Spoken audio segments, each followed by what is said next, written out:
Hello and welcome. This is Thomas Thurman with Weekend Woodworking, and we are going to talk today about this record player holder and vinyl storage cabinet. I was commissioned to build this by a client, and I'm going to start off straight into ripping the maple plywood. This is 3/4 inch plywood.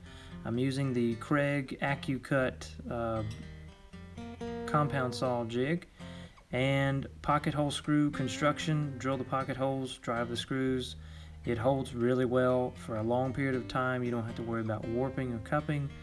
Then to cover the edge banding or the edge plies of the plywood, I use edge banding that's iron-on.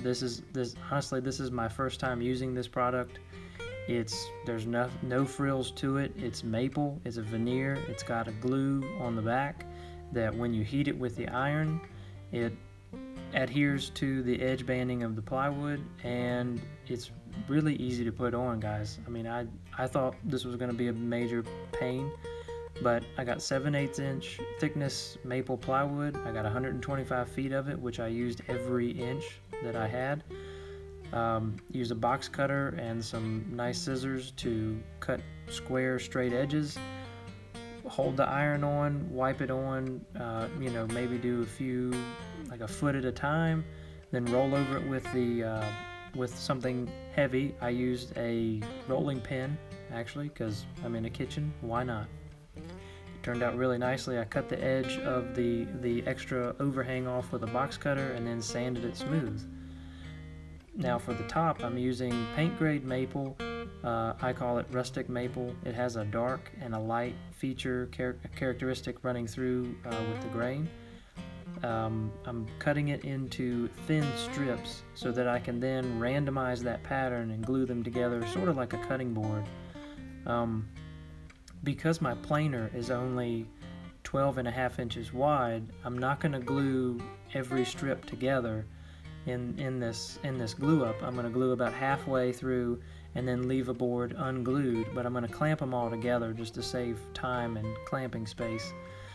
Spread the glue out evenly, flip them over, set the pattern, make sure you randomize the pattern as best you can. Clamp them down good and tight, wipe off the extra glue, and then let them sit overnight and dry to set up. Make sure you get the glue off your table as well. This is a basic cutting board style glue up. Take them back out of the clamps. They break apart into two pieces because that edge is not glued. They fit right through my planer.